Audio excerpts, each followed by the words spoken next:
Do you not see the signs? We have made it all for you. The holy verses ask, do you not see the signs? This is the most impactful meditation. Visual meditation, combining it with the physical touch meditation, that is the exchanging and cleansing of aura, can be done perfectly when you take help of animal species and nature species. What it does, it not just cleanses your aura, but it transmits its energy to you and takes away your negativity. This is a kind of meditation that helps you to boost your intuitive power, because animals are blessed with that intuitive power. Taking advantage of the Parashakti, taking advantage of this Prakriti, taking advantage of this natural climatic change. When we sparsh the Prakriti, when we get a touch, the physical touch that gives us a greater blessing and a greater experience.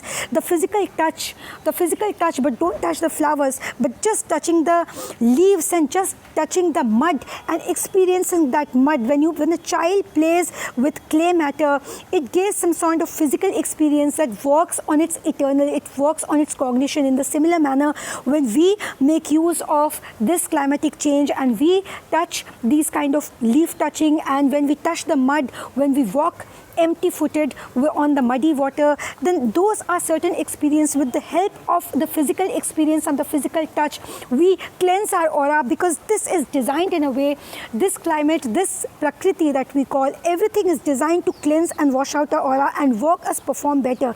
So in order to perform better, this is that kind of meditation that is not the conventional meditation. Meditation is just a name, conventional is just a name. Keep every name, everything aside, and take advantage of these climatic changes. And what it does, it helps out wash away our toxins, whatever is in our mind. Like we drink a lot of water and it washes away our toxins, the mental toxins that we have, that is the impurities that we have, whatever issues we have in our day-to-day lives, whatever issues we have had at our workplace, whatever issues we have had in our family lives, or with our friends, or with our colleagues, anything, any stress, any anxiety that we have encountered for the past 1 week, this washes away. This is so powerful. I mean, this physical touch, it works on the eternal. You're touching it physically, but it's actually working on our cognition, it's working on our minds, and it's rebooting us. We don't realize it in the current moment, but the next day, when we give our output, when we perform at our workplace and we interact with our friends and colleagues and our family members, they will notice the change, and they will tell us, and they will give us their feedback that what kind of change they are seeing in our behavior. Do ask the change to people around you. If you do this for just one day and the next day you ask them what are the changes, if any they are noticing, then you will get to know, you will yourself feel the kind of freshness that this climatic changes is giving you. Because this, note the difference between if you choose to sit with your friends and family and over a coffee near your window, if it's raining, that's not going to help you, that's just going to uplift the mood. But in order to uplift in a mood in such a way that you experience that recharge, that is the reboot of that mind, the reboot of that aura and that energy, the cleansing of the aura, that can happen only when you meditate in isolation, in single. For example, you're staying with your family, but you've come down alone in the park when it's raining, and you're meditating on the grass, you're touching the leaves, and with the physical touch of your body, you are cleansing and washing out your nakaratmak urja, that is the negative energy, and filling yourself with the sakaratmak urja, that is the positive energy. Then that is something that will give you a different kind of experience. So I think you should give it a try, and it is something that will give you the result just the next day, and it is very temporary. Again, there's some sort of climatic change. Again, you have to take out time and do it again. This is like a food that you've taken for the day. You have not eaten for one whole week. So this is something you have to keep doing, and this is a kind of meditation. This is the easiest and the simplest form of meditation, because you have to do nothing. You just have to make the best of the physical touch and getting connected with the climate, but in isolation and not with any partner or any companion. You have to do it alone, because otherwise your aura will again get mixed energies and mixed signals you will radiate out. So in order to not radiate mixed signals, you have to do it alone. Study on the nature. When you meditate on the nature, especially during the climatic changes, then they contribute in allowing us to go in the deep state of meditation. That is not the conventional meditation we look towards. This is the unconventional meditation, and this is is the kind of meditation that enables us to grow us inwards, to grow us in the antarik form, the antarik stir that we call eternally. If we work on ourselves, then it's going to increase our productivity. It not just increases our productivity, but it enables us to uplift our mood. It enables us to work on ourselves and reboot us in a way that then just the next day, the productivity, the output in our work field and our interpersonal relationships, the way we interact with people who are close to us, they will tell us and they will note the behavioral changes within us, because this climatic changes that is designed by that Almighty, this enables us, this has been designed in a way that enables us to work and increase our productivity, especially when we do the meditation that is the unconventional walk meditation, walking on the grass.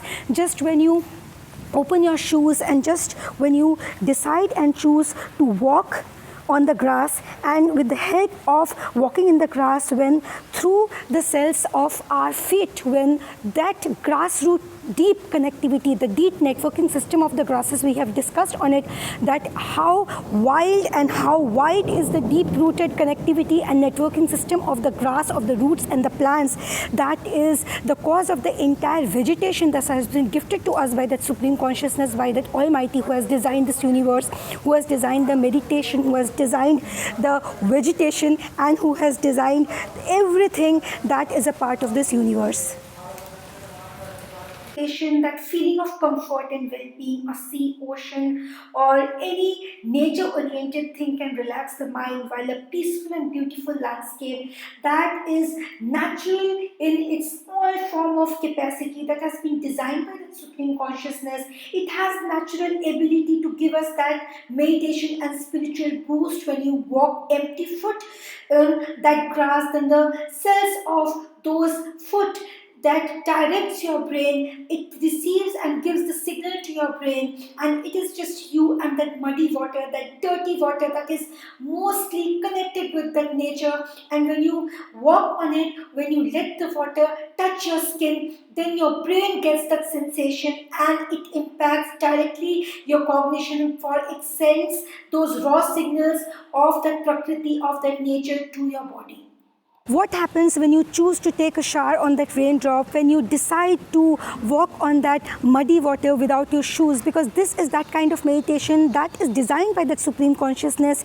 And when we reach that point of connectivity with the climate, with the prakriti, with nature, then it reboots us like never before. And this is the best way spiritually we can connect with that Supreme Consciousness, and you can find the presence of that supreme powerful consciousness of the creator of the universe when you do a detailed study and a detailed manan and deep-rooted meditation in form of letting yourself to that climatic change, letting yourself, give yourself away to the prakriti, that is the parashakti, that is the universe, and that is the climatic changes, and make best out of it. Then it reboots us like never before. We should try it, because this is known as the unconditional meditation.